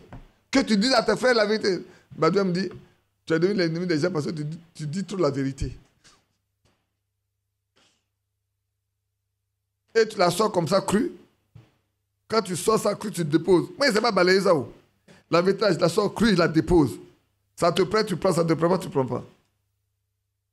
Alors, arrivons là, lisons dans se ranger du côté de Christ. C'est ça qui va fatiguer un peu Philippe et Thierry. Passer de la lettre circulaire à une brochure, d'une brochure à la lettre circulaire et tout. Galates 4, verset 16. Oui, Galates 4, verset 16. Il mérite de lire Galates 4, verset 16 pour vous. Disons Galates 4, verset 16. Suis devenu votre ennemi en vous disant la vérité. Sont complémentaires. Mais c'est vrai, frère. Tu dis la vérité aux gens, tu deviens leur ennemi. Quand tu as dit à quelqu'un ce que tu fais là, c'est pas bien, tu deviens son ennemi. On n'est plus en Christ là. Hein? Là, on est vraiment dans la chair. Oh, la vérité, c'est un homme. Ça s'appelle Jésus. Quand tu mets Jésus sur la table, maintenant les gens courent, il ne fait plus. Il n'y a pas de réconciliation au monde sans la vérité. Il y en a dit sans condition. La vérité n'est pas une condition. La vérité n'est pas une condition. Hein. Se dire la vérité n'est pas une condition. Ça veut dire ce qu'on a fait là. Où est la vérité? Il faut porter la vérité aux yeux de ceux qui vous écoutent. Là, on dit non. Là, on dit non, tu es où tu es. Sans la vérité, c'est qu'il y a une doctrine. Sans la vérité, c'est qu'il y a une doctrine. Et c'est cette doctrine qui est dévoilée par la vérité qui fait peur aux gens. Ton frère Kadio Père ne sait ce qu'il nous a appelé pour son rassemblement et pour sa réconciliation du 1er et 2 novembre. Donc, il m'a souvent dit, ma père m'a dit, il ne décroche plus. Je vais aller là, vous dire quoi? Vous voulez vous rassembler, pour vous réconcilier. Je ne suis divisé à personne. Et puis, qu'est-ce qui motive ça? Qu'est-ce qui motive ça? Tu y es déjà? Non, tu n'y es pas. Se ranger du côté de Christ. L'autre, il a déjà fini de lire ça. Se ranger du côté de Christ. De Jésus plutôt. Se ranger du côté de Jésus. C'est bon maintenant? De 64, c'est ça. Je crois que le Seigneur m'a utilisé dans de petites choses spéciales pour servir. Peut-être à poser un fondement pour le prophète qui viendra. Cet homme-là, il est tellement humble. Mais un prophète n'exerce pas son ministère de la manière que je le fais. Maintenant, vous savez, cela, un prophète n'est pas un évangéliste. Un évangéliste n'est pas un prophète. Un pasteur n'est pas un évangéliste. Un évangéliste n'est pas un pasteur. Mais Dieu a établi dans l'Église, premièrement les apôtres, ensuite les prophètes, puis les docteurs, et puis les pasteurs, ainsi de suite. C'est Dieu qui les a établis dans l'Église et c'est Dieu qui leur a donné un office. Quand Dieu n'a pas donné un travail à quelqu'un, il n'a pas de travail. On veut travailler, quoique Dieu n'a pas donné de travail. Et quand tu rentres dedans, tu crées un désordre. Parce que, vous savez pourquoi? Ce qu'on a lu ici tout à l'heure là, le vrai croyant, c'est la base, frère. Écoutez bien. Chaque véritable croyant est baptisé par le Saint-Esprit dans l'église du Dieu vivant. Et par cela, il est placé sous la direction du Saint-Esprit. Aussi longtemps, et c'est seulement ceux qui ont le Saint-Esprit qui peuvent manifester des offices dans l'église. Pourquoi? Parce qu'ils sont placés sous la direction du Saint-Esprit. Dès lors où cette condition n'est pas remplie, remplissez votre église de tous les prédicateurs que vous voulez. Ça ne marchera pas. Parce que Dieu n'est pas dedans. Ce n'est pas son église, frère. Ce n'est pas son assemblée. Vous fatiguez le peuple pour rien. Ils n'iront nulle part. Malheureusement, c'est ce qu'on rencontre aujourd'hui. Frère, posons la question à tous ceux qui nous enseignent. Frère, quand Dieu t'a-t-il baptisé du Saint-Esprit? À tous les prédicateurs, n'ayez pas peur de poser la question. Quelqu'un, tu leur as dit, frère, tu parles beaucoup, c'est vrai, mais quand tu as donné le Saint-Esprit? Dis-le-moi. Vous avez des questions qui ont été posées à Frère Franck. Il a dit, mais quelqu'un dit que ceux qui ne sont pas baptisés du Saint-Esprit, il ne faut pas qu'ils prêchent. Mais quelle réponse veux Frère nous donne? Va te donner les Écritures. Il ne va pas te dire autre chose. Va te donner les Écritures. C'est tout. Est-ce qu'on a besoin d'aller pour la question, Frère Franck? Qu'on nous d'arrêter de prêcher parce qu'on n'a pas le Saint-Esprit.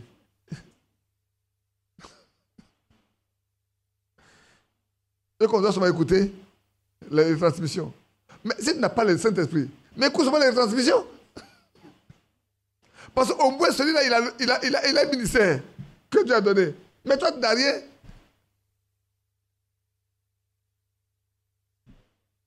Je sais que je suis dur.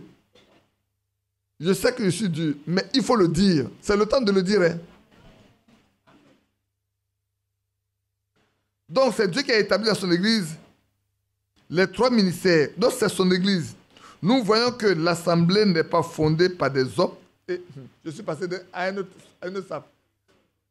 Je suis passé à la lettre circulaire. Voilà. Nous voyons donc que l'assemblée n'est pas fondée par des hommes, mais bien par Jésus-Christ. Nous reconnaissons aussi que tout ce qui s'appelle Église du Seigneur ne l'est pas forcément. Non, frère. C'est écrit en 1972, septembre 72. C'est pas nouveau. C'est pas nouveau, hein. C'est écrit depuis 1972. Quand on prend ça et on met nos églises là, face à face, on se demande vraiment si notre église était fondée par Jésus-Christ, oui ou non. On peut l'appeler l'église, mais est-ce qu'elle appartient à Christ? Frère, aussi longtemps que le fondement que Paul a posé là, on ne la respecte pas, on ne le respecte pas, c'est un fondement. On ne le respecte pas, nous construisons avec des pailles, avec du foin, avec du bois, avec n'importe quoi. Un jour, ça va tomber. En 84, quand nous avions de gros problèmes à Abidjan, Dieu envoie Frère T au milieu de nous. Je saute une partie. Et quand il est arrivé ce soir-là, alors que nous étions allés pour régler un compte, Badou et moi, on est toujours ensemble. Frère T vient, il arrive le matin, il a cherché la maison là jusqu'à ce le soir.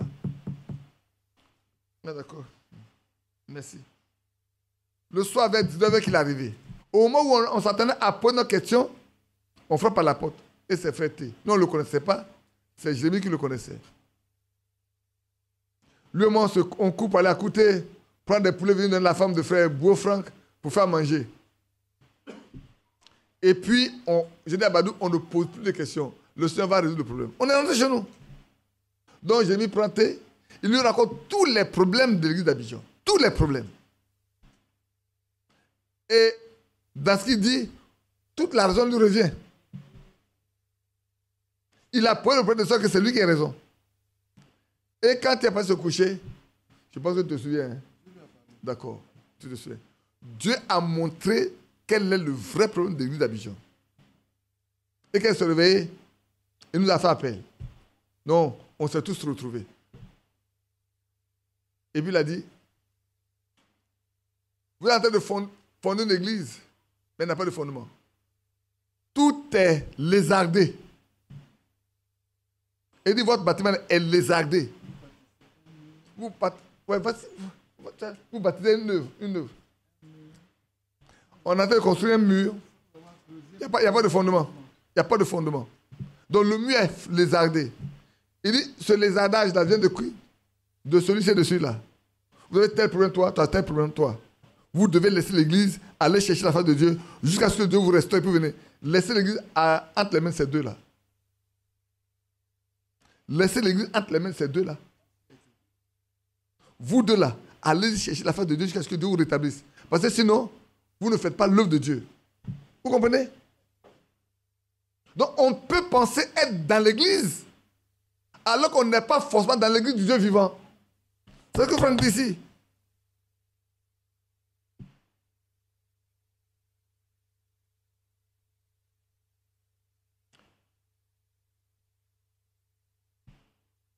Et puis il dit, cet exposé biblique est donné afin d'aider chacun à s'éprouver soi-même pour constater s'il appartient réellement à l'église de Jésus-Christ.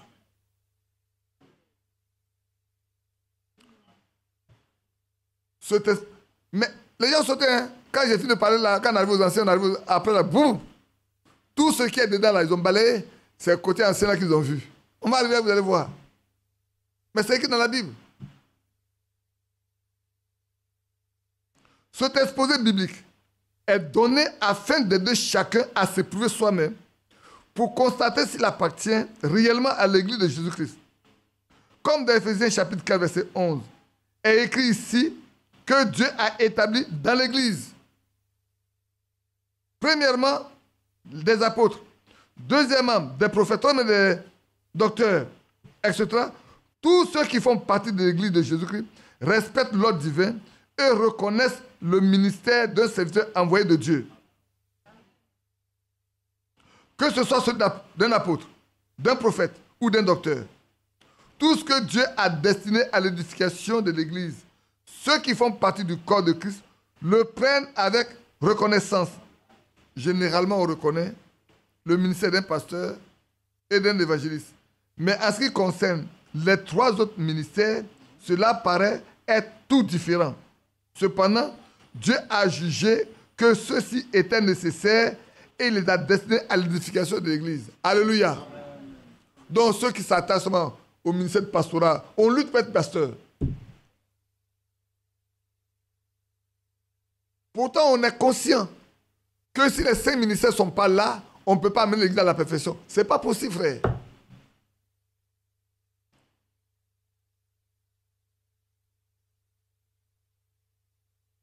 Donc, il a repris là où on a lu concernant Timothée, acte 13, où ils étaient en train d'exercer le ministère, puis Dieu a dit de mettre à part Paul et Barnabas pour l'œuvre à laquelle il appelait. Il les avait comme apôtres. Mais auparavant, les deux avaient ministère. C'est pour ça que l'apôtre Paul n'a pas eu un seul ministère. Il en a eu 3. La fois, on a lu, non? On a qu'à relire ça, non? Prenons un Timothée. Prenons un Timothée.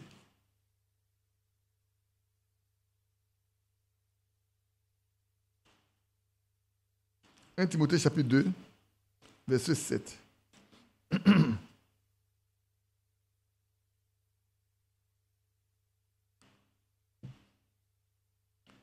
1 Timothée chapitre 2, le verset 7. Et puis après on prendra 2 Timothée chapitre 1. Je lis là-bas du verset 6. Non, commençons au verset 5 pour que ça soit plus clair. Car il y a un seul Dieu, et aussi un seul médiateur entre Dieu et les hommes, Jésus-Christ homme, qui s'est donné lui-même en rançon pour tous.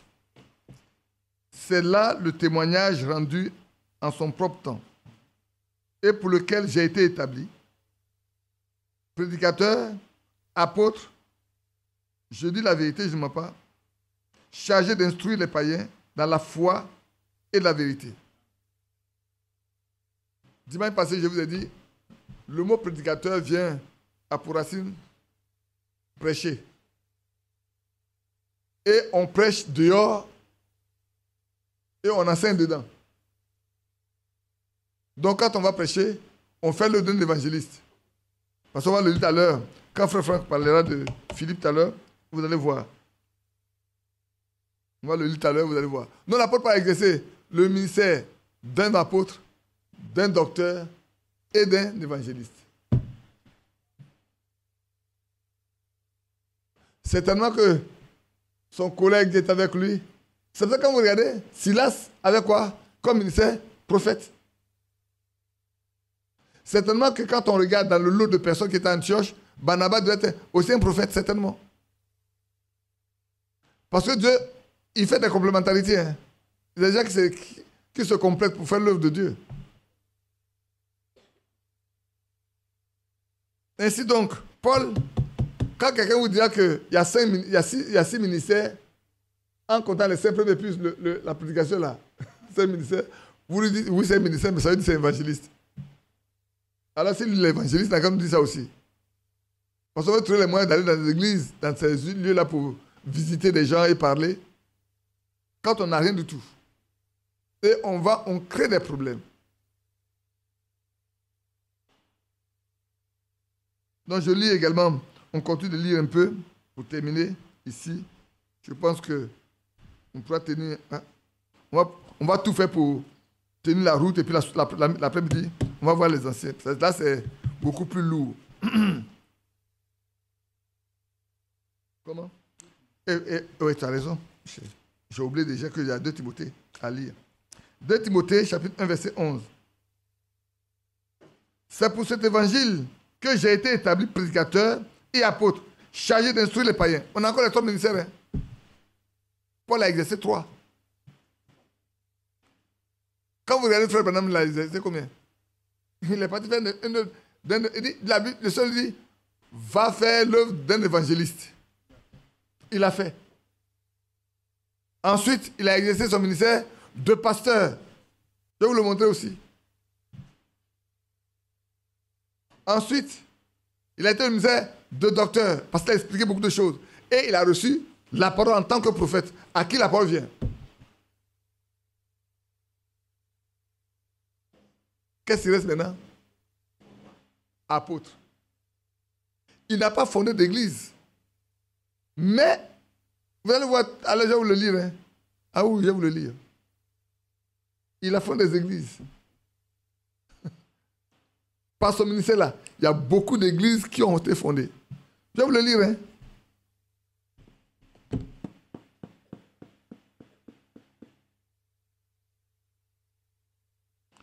Si j'ai travaillé 4 tard dans la nuit hier, arrive-t-il à Dieu de changer sa pensée au sujet de sa parole? Dedans. Ça, j'avais lu ça. Et c'est resté quelque part. Hier nuit, après de 22 heures, ça m'est venu. Mais entre 93 prédications et près de 100 avec les autres que j'ai téléchargés, comme vous voyez là, quand tu prends le tout, tu te dis, mais j'ai lu ça quelque part. J'ai lu ça quelque part. Il faut que je le lise. Il faut que je dise aux frères, mais où je vais le trouver? Jusqu'à 1h55 du matin. C'est là que je suis parti là-dessus. Et j'ai lu tout ça pour que je puisse le lire avec vous. Mais je vous avais promis quelque chose. Qui se souvient de ce que je vous avais promis?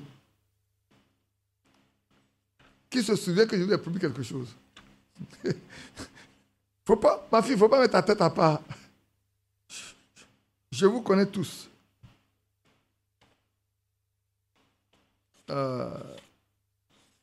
Rappelez-moi souvent, dites, frère, tu nous as promis quelque chose, puis depuis tu n'as pas parlé de ça.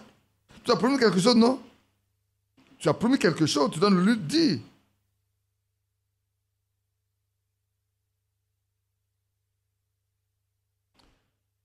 Je vous avais dit que, Frère Branham dit, il a prêché de manière à exclure certaines personnes.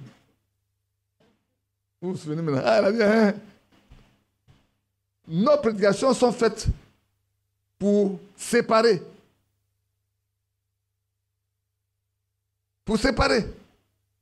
Alors mon frère, mon fils, il dit, quand tu as dit ça, je t'ai ramené dans Jérémie. Ce n'est pas pour toi qui dit que je suis Jérémie. Hein? Il y a beaucoup qui me disent que je suis Jérémie. Alors voilà ce que le frère dit. Prenez, il faut noter. Thierry, ça, je ne t'ai pas dit ça, je ne t'ai pas donné ça. Si tu veux chercher, tu peux aller chercher. Dieu dévoilé. Tu peux retrouver, oui, Dieu dévoilé. Là, il n'y a pas de paragraphe. C'est la page 4.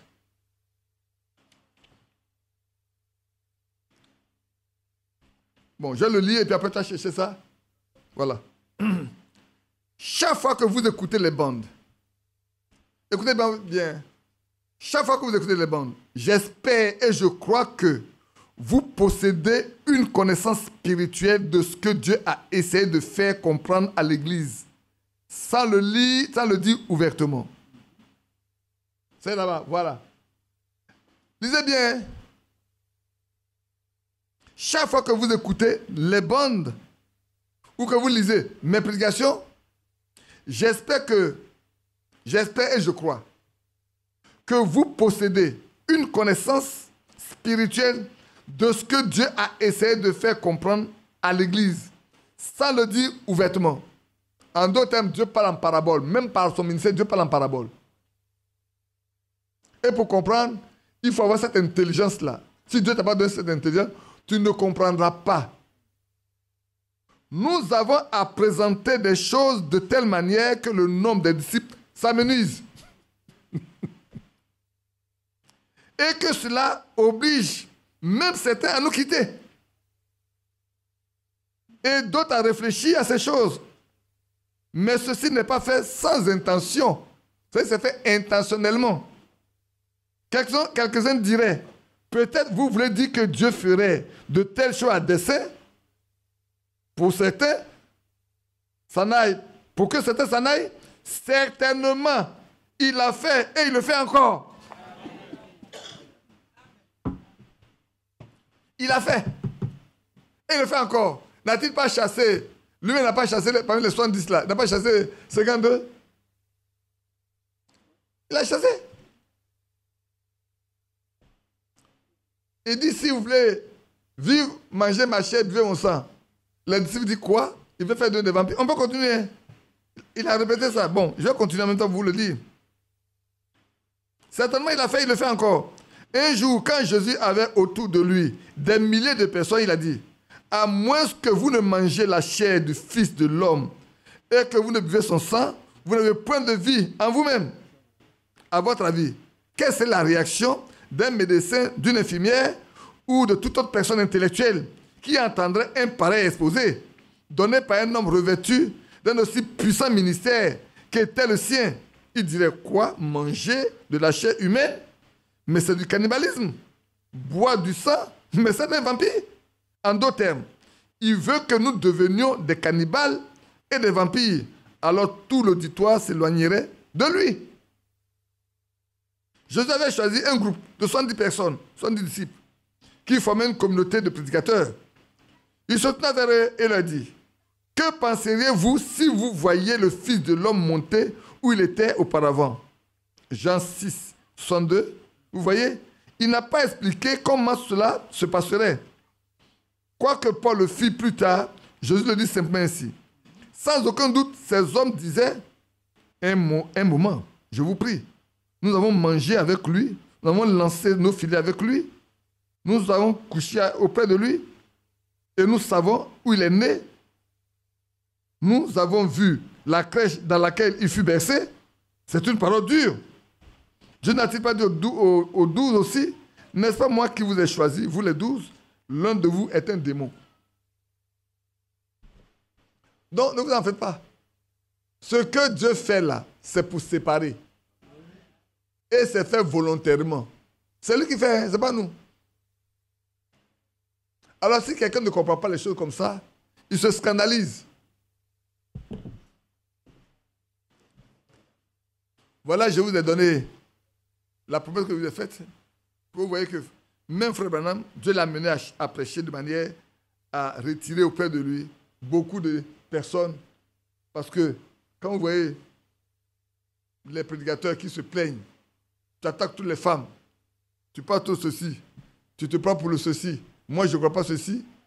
Pourtant, ils voient les résultats, mais personne n'ose se joindre à eux. Quand il devait le mettre ils lui ont tendu un piège à la réunion de Chicago, où il appelait, il y a 200 venus là, il a dit, mais toi tu es très bien, tu peux prendre ma place, j'ai fait beaucoup de choses pour toi, ou tu dois rendre un service. Il dit, c'est pour le tester. Parce que le Seigneur lui a dit, mets-toi là, je vais te dire ce qui va se passer. Il dit, celui-là, ils ont loué ça, mais ils ne vont pas l'avoir. Telle personne, voilà comment ils vont s'habiller, telle personne, ils vont s'asseoir, mais, ce lieu qu'ils ont loué là, ils ne l'auront pas. Le lieu, ils l'ont loué, la salle est verte. Mais la nouvelle salle où ils vont aller, c'est une salle grise. Alors qu'il a arrivé deux d'entre eux, les prééminents, il dit, toi, je t'ai rendu beaucoup de services. On me demande de venir. Je ne peux pas aller. Est-ce que tu ne peux pas? Et puis toi, tu es un théologien, tu connais mieux les choses que moi. Il faut aller pour moi. J'ai compris. il faut aller pour moi. Il dit, non, je ne peux pas faire ça. Il dit, mais je t'ai rendu beaucoup de services aujourd'hui, je te demande maintenant un service, tu ne peux pas aller. Et puis il a dit, je sais pourquoi tu ne peux pas aller. Moi, viens t'amener un piège. Vous avez des questions pièges que vous voulez me poser. Mais je vais vous dire une chose. La salle que vous avez louée là, c'est une salle verte. Vous ne l'aurez pas. Vous êtes dans une salle grise. Et voilà comment telle personne va s'asseoir. Voilà comment telle personne va s'asseoir. Voilà comment elle s'assoit. Et moi, là, je m'assois là. Telle personne sera à ma gauche. Telle personne sera à ma droite. Telle personne sera devant moi. Telle personne sera derrière moi. Et quand ils sont arrivés là, c'était seulement la même chose. Alors l'homme qui devait prendre la parole pour aller dire, écoutez, vous pouvez ne pas être d'accord avec lui. Hein. Mais ce qu'il dit là est de Dieu. Il nous a dit il y a 2 jours que la salle qu'on a louée, on n'aura pas. Et que la couleur était verte, mais ici, c'est une couleur grise. C'est pas ça qu'elle est là? Que telle personne va s'habiller de telle façon, de telle façon. Voilà la bien ils ont porté. Et que lui, il va s'asseoir, telle personne va s'asseoir là, telle personne va s'asseoir là, telle va s'asseoir, telle va s'asseoir là. Maintenant, il est là, poser des questions. Maintenant, il est là, poser des questions. Et il s'est levé, il a pris sa Bible, il est monté s'asseoir, il est prêt à la chérie. Celui qui veut débattre, qui prend sa Bible, qui vient à côté de moi, nous allons parler ensemble. Il dit, il n'a jamais vu une salle aussi silencieuse que celle-là. Il dit, mais ce n'est pas de moi que vous avez peur. C'est de l'ange qui est à côté de moi là. C'est de lui que vous avez peur. Si vous ne pouvez pas parler, taisez-vous et laissez-moi tranquille. C'est le lieu de défendre ce que vous croyez. Maintenant, là, c'est le lieu de défendre ce que vous croyez. Si vous n'êtes plus capable de parler, taisez-vous et laissez-moi tranquille. Frère, les choses sont faites de manière à exclure quand il faut le faire. C'est Dieu qui le fait. Hein? Mon horloge, hein? C'est ça, non? On va continuer un peu, on va continuer rapidement pour terminer ça. Vous permettez? Il y en a qui vont partir, ils vont partir l'après-midi et ils viennent, pardon, on va continuer avec eux. Comme ça. On poursuit. Tu reviens dans ta lettre circulaire. Oui, frère, oui. On n'a même pas fini une page. Une seule page, on n'a même pas encore fini. C'est un commentaire que j'ai fait. Je ne comprends pas ce qu'il y a écrit. Hein. J'ai fait une étude biblique. Je ramène tout aux Écritures. C'est pour ça que chaque fois, on ramène tout aux Écritures. On prend la brochure, on prend l'air circulaire, on ramène tout aux Écritures. Pour donner une vraie connaissance biblique.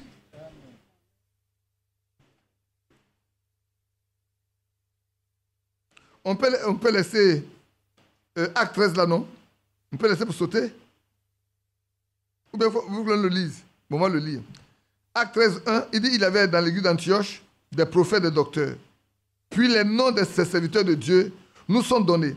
Pendant qu'ils servaient le Seigneur dans leur ministère, le Saint-Esprit dit, mettez-moi à part Barnabas et Saul pour l'œuvre à laquelle je les ai appelés.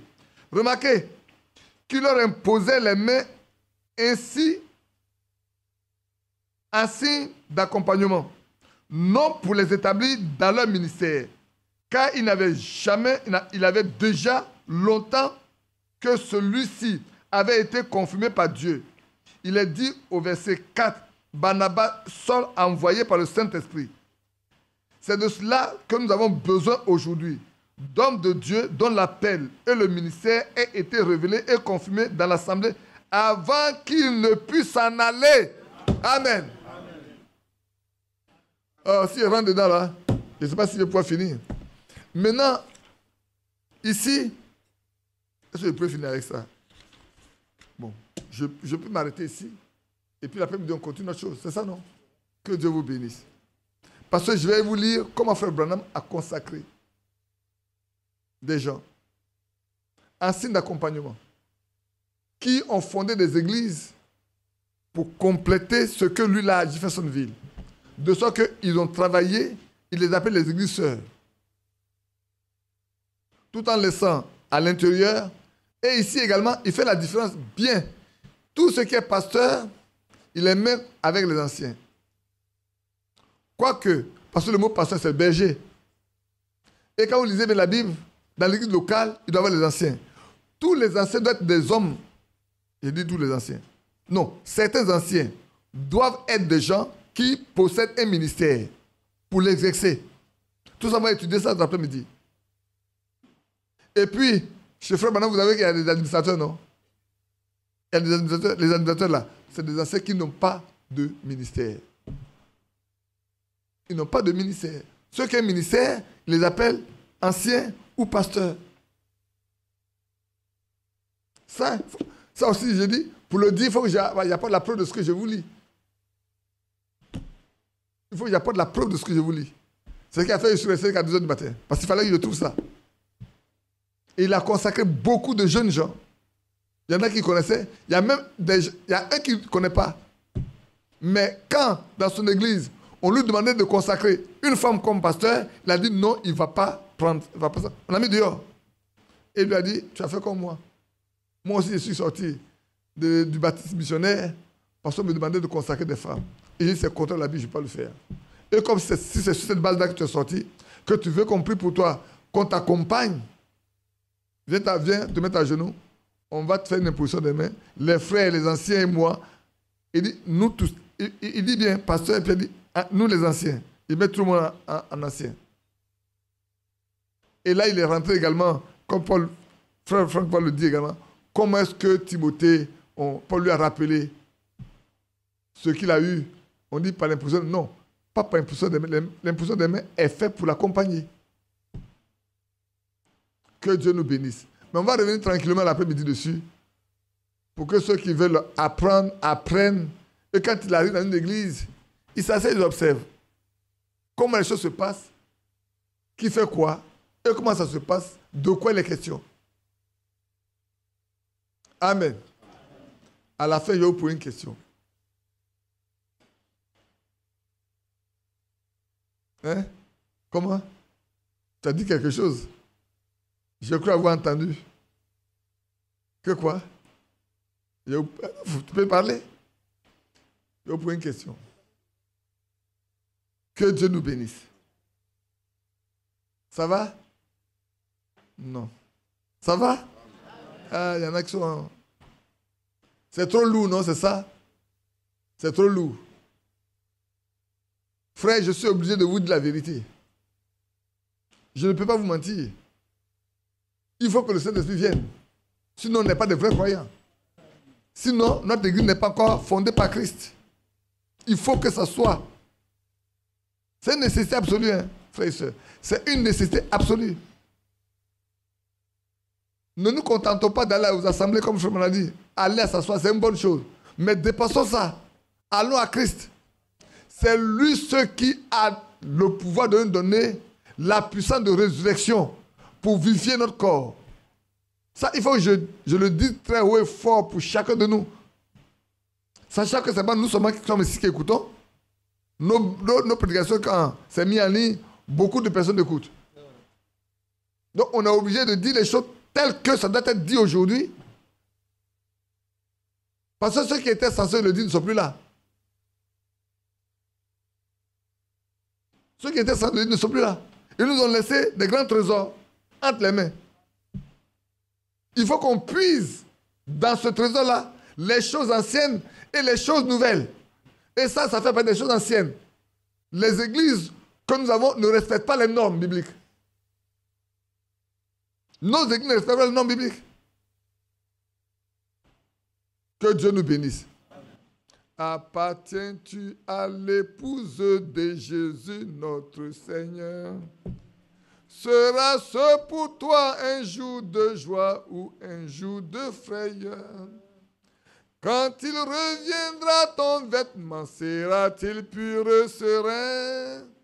Oui, c'est l'instant d'être prêt pour le festin. Oui, alléluia.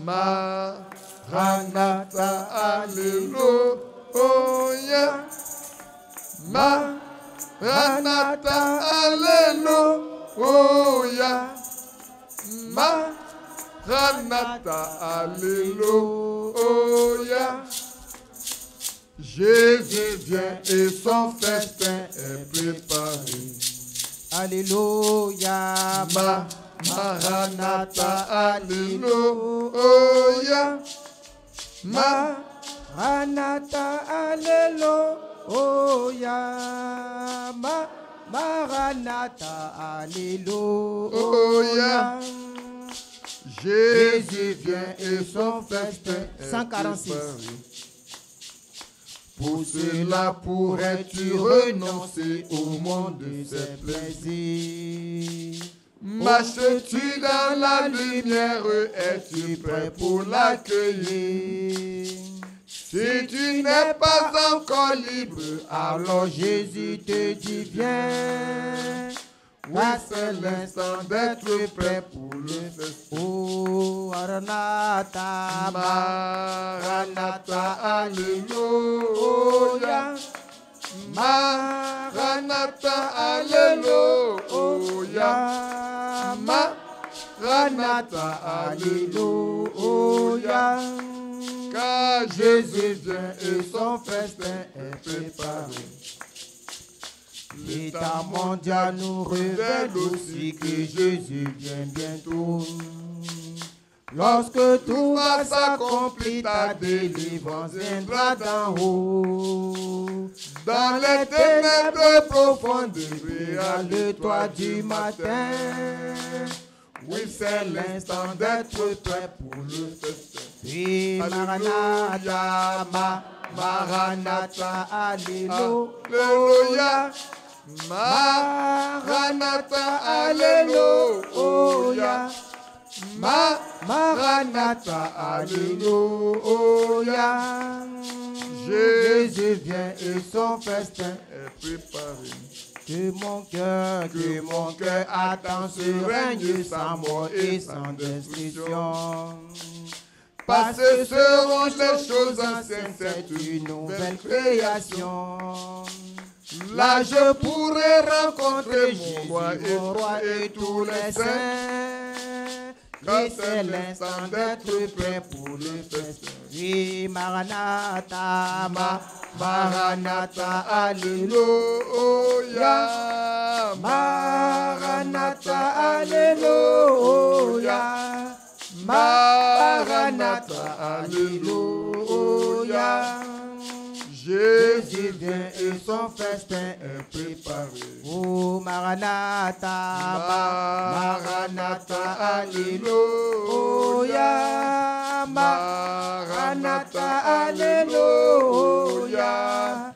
Maranatha, Alléluia.